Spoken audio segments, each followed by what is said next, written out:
ഇവിടെ ഇരുന്ന് ചെയ്താൽ മതിയായിരുന്നു. ഇതായിരുന്നു സെറ്റ്. ഹലോ ഗൈസ്, ഇന്ന് ഞാൻ വന്നിട്ടുണ്ട് പുതിയ 2 ഐറ്റമായിട്ട്. നമുക്ക് അൺബോക്സ് ചെയ്താലോ? അതെ, ഞാൻ ചെറിയൊരു കള്ളത്തരം കാണിച്ചിട്ടുണ്ട് കേട്ടോ. ഇതെല്ലാം ഞാൻ നേരത്തെ ഷൂട്ട് ചെയ്തായിരുന്നു.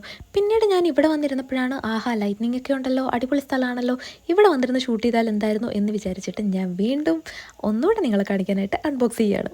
എങ്ങനെയുണ്ടെന്ന് അഭിനയം? പിന്നെ ഇതെന്താ ഐറ്റം എന്ന് നിങ്ങൾക്ക് ആർക്കെങ്കിലും മനസ്സിലായോ? ഇപ്പം കാണിച്ചു തരാം കേട്ടോ. ടഡാങ്, ടിഷ്യൂ ഹോൾഡർ. യെസ്, ഇത് വുഡിൻ്റെ നല്ലൊരു ഐറ്റമാണ് കേട്ടോ. ജസ്റ്റ് 180 റുപ്പീസിന് എന്തോ ആണ് ഞാൻ ഫ്ലിപ്കാർട്ടിൽ നിന്ന് ഇത് ഓർഡർ ആക്കിയത്. അതിനെന്തായാലും ഇത് വേർത്താണ്. പിന്നെ ഇനി അടുത്ത സാധനം നമുക്ക് പൊട്ടിക്കാം. ഇതെന്താ ഐറ്റം എന്ന് നിങ്ങൾക്ക് ആർക്കെങ്കിലും മനസ്സിലായോ? ഇത് നമ്മുടെ വോളിലൊക്കെ ഹാങ് ചെയ്യുന്ന ഒരു വുഡൻ ഷെൽഫാണ്. നമുക്ക് ഷോപ്പീസൊക്കെ വെക്കാൻ പറ്റുന്ന രീതിയിൽ ഒരു ചെറിയൊരു ഓർഗനൈസർ. എന്തായാലും 250 റുപ്പീസിന് വേർത്തല്ലേന്ന് വിചാരിച്ച് വാങ്ങിയ സാധനം ഇത്. ഞാൻ വിചാരിച്ചത് ഓർഗനൈസ്ഡ് ആയിട്ട് തന്നെ വരുമെന്നാണ്. പക്ഷേ ഇതെല്ലാം നമ്മൾ തന്നെ അറേഞ്ച് ചെയ്യണം ഗൈസ്.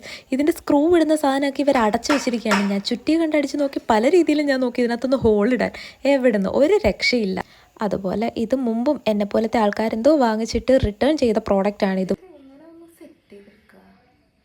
എന്തായാലും ഞാൻ മടുത്ത്, മിക്കവാറും ഞാനിത് റിട്ടേൺ ചെയ്യും. അപ്പോൾ പിന്നെ ഇത്രയേ ഉള്ളൂ വീഡിയോ. എൻ്റെ വീഡിയോ ഇഷ്ടപ്പെട്ടെങ്കിൽ ലൈക്ക്, സബ്സ്ക്രൈബ് ചെയ്യുക.